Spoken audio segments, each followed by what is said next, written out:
Hi, class. Let's talk a little bit about grief for a few minutes.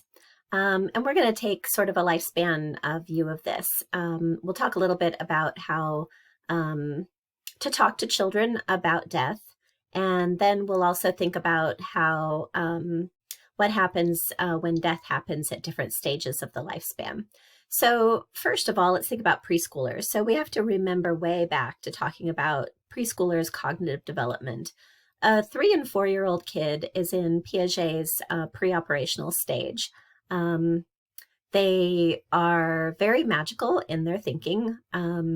They are animistic, they're egocentric, they are very literal, very concrete. They think about the world in fundamentally different ways. And so for them, they really don't understand death very well. For them, it feels, or they think of it as a temporary thing, almost a magical thing. Our TV programs and movies certainly do not help with this. People are always coming back to life after seeming to be dead, a la Snow White.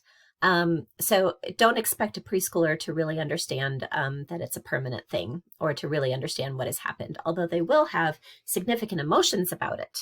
Okay. From 5 to 7 years, they're starting to get the hang of what's going on. They're not yet in concrete operations, which starts at age 7, but their thinking is expanding and they start to understand that death is a permanent thing. They start to understand that it eventually happens to everyone. And as they do this, death starts to become a little less scary. If you think that it's just sort of this magical thing that can hit you at any time and then be undone, and then it might hit you again, like a preschooler, you can imagine that feels like a very scary and unpredictable thing. But as children are shifting into that concrete operational thought, which they should be entering around 6 or 7 years of age, they start to think about it in more realistic ways.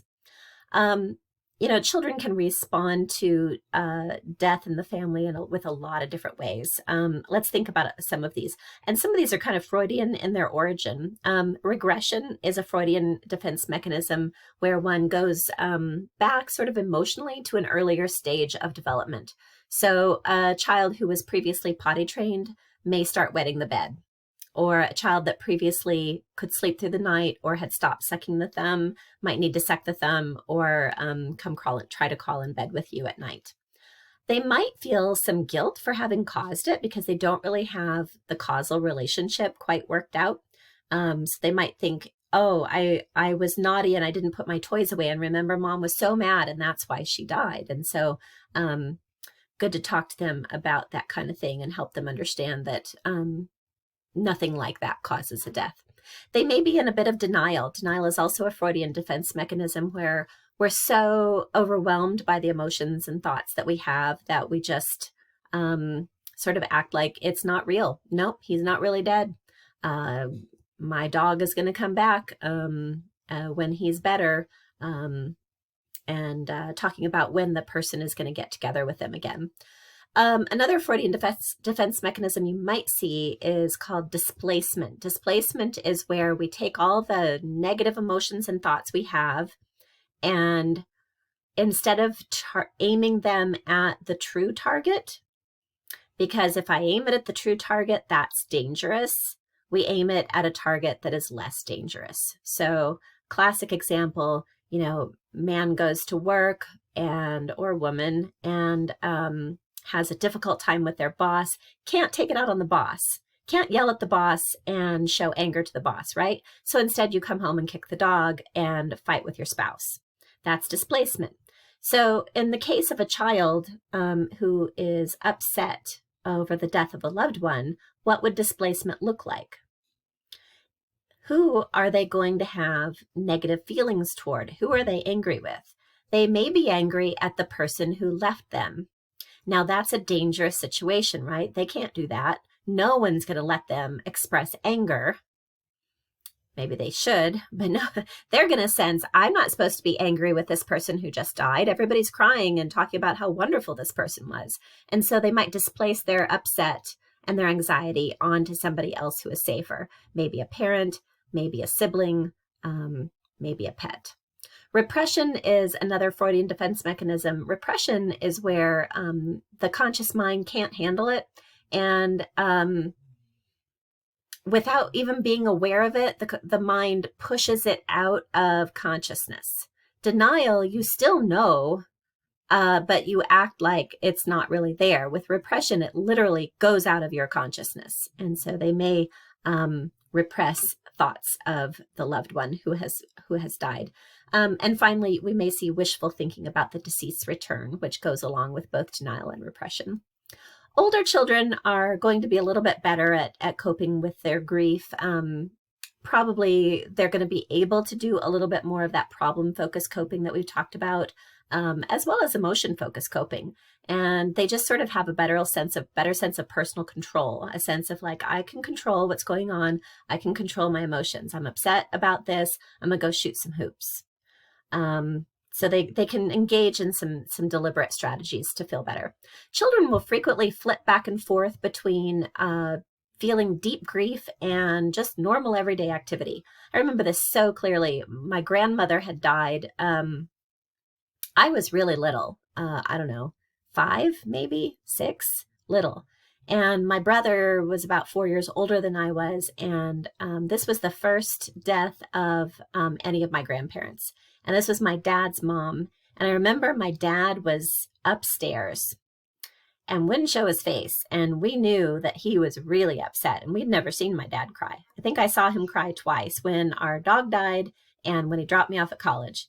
I think he was upstairs crying, and I think we kind of sensed that. So that was like a scary and upsetting thing. I was sitting next to my mom on the couch, and she was crying, just sobbing and so upset. And so I, as a 5 or 6-year-old, I could sense all the upset. But my brother was over there on the rug playing Hot Wheels.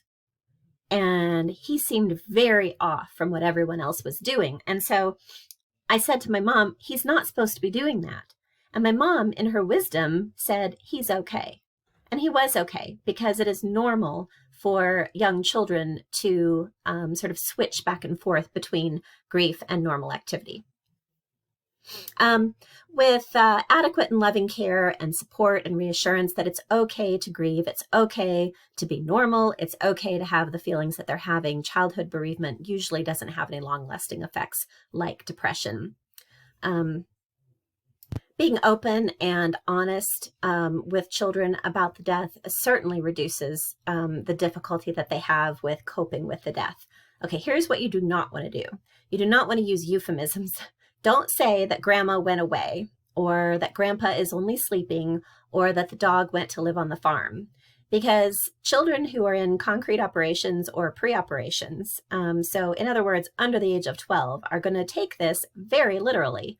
And they're going to be really mad that grandpa went for a long nap and didn't come and see them. And they're going to wonder why they can't go to the farm and visit their cat. So they can be really confused and not really get the closure that they need from this. So don't use those kinds of euphemisms. Researchers generally believe that attending a funeral or having a private viewing is good for children's recovery, but certainly don't force it. If they're scared and really freaked out, you don't force that. But for most of us, having a funeral is a closure inducing activity. Having a viewing and seeing the dead body helps us to have that closure. So children can be brought to those things, maybe take them for a short time and then have a babysitter take them and do something else if the service is going to be long. But again, don't force it. Last thing, across the lifespan, when a young adult dies, boy, that's hard, because it can seem as though they were cheated out of life, or that the loved ones who are left were cheated out of a long time of having that young person. The death of a child is extraordinarily painful for a married couple. They frequently will end up divorcing, lots of anxiety and guilt, and having relationship problems with the other children. This is true. This can be true in miscarriage or infertility situations as well. The death of a parent is an interesting thing that happens as you get into your 40s and 50s. It's a unique experience. There's a loss of support. My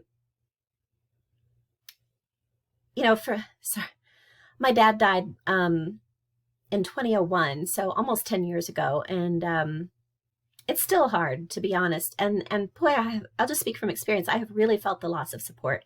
He was my go-to about anything having to do with my career. He was also the person who would always recognize how hard I had worked and say so. If my dad ever said to me, "Boy, you really worked hard on that," there was no higher praise for me. And there's nobody else in my life who does that kind of thing for me and sees and values hard work in quite the same way he did. So, there's probably something unique that you had with your parent that becomes really apparent that that's what they did for you. There's also a lack of a buffer between you and death at this point. When your parents are still living, there's a generation between you and your own death. And once your parents are gone, then the buffer between you and death is kind of gone, and it starts to become more real for you. We can connect this up to Erickson's ideas about how we go through generativity versus stagnation as we are realizing, oh yeah, death is something that's going to actually happen to me. Maybe I better get on the stick and do something productive so that when I'm gone, something will have been left behind.